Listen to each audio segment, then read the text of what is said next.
Hello everyone, जय हिंद, नमस्कार, welcome you all to mission competition. आप सभी का स्वागत है। सबसे पहले आप सभी को राधे राधे, जय श्री राम। दोस्तों देखिए, लगभग 7 दिन, जी हाँ 1 हफ्ते हो गए हैं। 7 दिनों से छात्र भूख हड़ताल में बैठे हैं। 2-3 छात्र हॉस्पिटल में ही भर्ती हो गए हैं जिनकी हालत बेहद गंभीर बताई जा रही है, और 3-4 ऐसे छात्र अभी भी टेंट में हैं जो पूर्णतः भूख हड़ताल पे हैं, आमरण अनशन पे हैं वो लोग, ठीक है। उनका इंटरव्यू भी लिया गया तो एक छात्र ने इतना मतलब कलेजा हिला देने वाला बात बोला कि वो छात्र तो खुद ही भूख हड़ताल पे ही साथ उसका साथ देने के लिए घर से उसकी मम्मी भी, उन छात्र की मम्मी भी उनके साथ भूख हड़ताल पे हैं। आप सोच सकते हैं हम छात्रों के साथ हमारे गार्जियन कितना कनेक्ट करते हैं, हमारे करियर को लेकर वो लोग कितना चिंतित होते हैं। अब इन सब चीज़ों में देखिए, यही बोला जाएगा कि बीपीएससी की ओर से, आयोग की ओर से कोई भी स्ट्रेट फॉरवर्ड आंसर नहीं आ रहा है। बार बार अपोजिशन की ओर से दबाव बनाया जा रहा है। अपोजिशन कहीं दबाव बनाने का नतीजा था कि दिलीप जायसवाल जो हैं, जो सरकार के तरफ से हैं और सरकार के मंत्री हैं, सरकार मंत्री हैं बिहार सरकार में, वो जाके सरकार के प्रतिनिधि के रूप में मिले थे छात्रों से, उनसे बात किए थे, और आज उनका प्रेस कॉन्फ्रेंस हुआ है। उन्होंने क्लियर कट वर्ड में आंसर दिया है। दूसरा, उन्होंने अभी रिसेंटली जो नीट के ऊपर भी जो बहुत बवाल हुआ था, जिसके ऊपर सुप्रीम कोर्ट का वर्डिक्ट आया था, माननीय सुप्रीम कोर्ट का, उसके बारे में भी उसका भी रेफरेंस लेके इन्होंने बातें बोली हैं। तो काफ़ी डिटेल में इन्होंने बातें करी हैं। अब इनके बाद से आप कितना तारुफ रखते हैं इनका, खुद अब प्रेस कॉन्फ्रेंस देख लीजिए, सुन लीजिए इनकी बातें, उसके बाद कमेंट करके अपना राय जरूर शेयर करिएगा और वीडियो को ज़्यादा अपने दोस्तों में फैलाइए। देखिए, बीपीएससी के परीक्षा के मामले में जो कुछ लोग धरना दे रहे हैं, आपको पता है कि कोई भी आयोग एक स्वतंत्र इकाई होता है और आयोग के द्वारा परीक्षा के ठीक बाद स्थिति की समीक्षा करते हुए और एक सेंटर का परीक्षा रद्द किया गया है। और जिस तरह का धरना चल रहा है, उस धरना पर आयोग संवेदनशील होकर इस बात का आकलन कर रही है कि क्या और किसी सेंटर पर किसी तरह की गड़बड़ी हुई है या नहीं हुई। अभी तक इस तरह का कोई मामला किसी भी सेंटर के और सेंटर पर बैठने वाले उम्मीदवार के द्वारा शिकायत आयोग के पास नहीं आया है। लेकिन कुछ लोग जो धरना पर बैठे हैं, उनका मांग है कि पूरे बिहार का जो है बीपीएससी का जो परीक्षा हुआ है और उसके संबंध में रद्द करने की बात कही जा रही है। लेकिन आयोग इस बात को पूरी तरह से समीक्षा करके, जांच करके अभी फैसला ली है, और आगे भी कोई इस तरह का मामला आएगा और उसका कोई पुख्ता सबूत होगा दूसरे सेंटर का, तो निश्चित रूप से आयोग कार्रवाई करेगी। लेकिन किसी भी सेंटर पर अगर इस तरह की कोई घटना की बात आई है तो उसका पुख्ता सबूत आयोग के पास देना होगा। और आइए, तो सिर्फ बिहार का परीक्षा है बीपीएससी।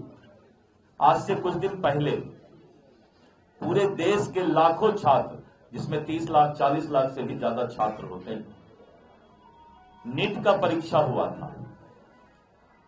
और नीट के परीक्षा में कुछ इस तरह के मामले आए थे और मामला सुप्रीम कोर्ट तक गया था। लेकिन अगर उसमें भी सुप्रीम कोर्ट का फैसला देखिएगा तो माननीय उच्चतम न्यायालय सुप्रीम कोर्ट ने स्पष्ट आदेश दिया कि एक सेंटर के कारण या कुछ अभ्यर्थी के कारण सभी लोगों को इसकी सजा नहीं दी जा सकती। तो इसलिए बहुत कानूनी बात भी है और आयोग इसके लिए स्वतंत्र भी है। दबाव बनाकर कोई काम नहीं कराया जा सकता है। साक्ष्य के आधार पर ही कोई फैसला होता है। और मुझे लगता है कि जो पत्रकार बंधु यहां हैं, उनकी भी राय यही होगी कि कोई भी फैसला साक्ष्य के आधार पर किया जाता है। अब एक उनका दूसरा सवाल है कि जो नए लोग आएंगे उनका जो नया क्वेश्चन होगा उस क्वेश्चन का क्या स्टैंडर्ड और क्वालिटी होगा। इस बात को भी माननीय उच्चतम न्यायालय ने नीट के मामले में स्पष्ट कर दिया है।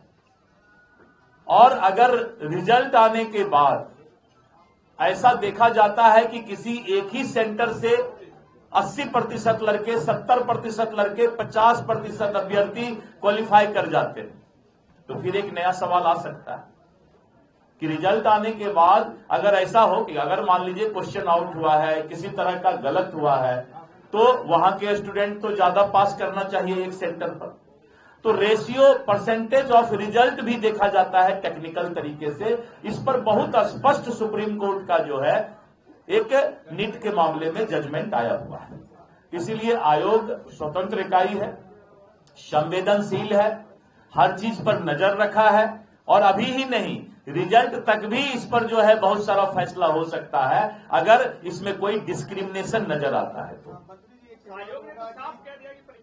नहीं, देखिए, आप आयोग तो कहेगी, पहला फैसला मेरा ये कहना है कि आयोग ने स्पष्ट कर दिया कि प्रथम दृष्टया में हमने जो गलती पाया वहां का हमने फैसला ले लिया, आगे किसी तरह का कोई जो है निर्णय नहीं होगा। लेकिन मैं तो इससे और पीछे जाकर के आपको माननीय उच्चतम न्यायालय के बारे में बताया कि इस तरह के मामला जब आते हैं तो उस पर जो है कानूनन राय भी बहुत स्पष्ट है।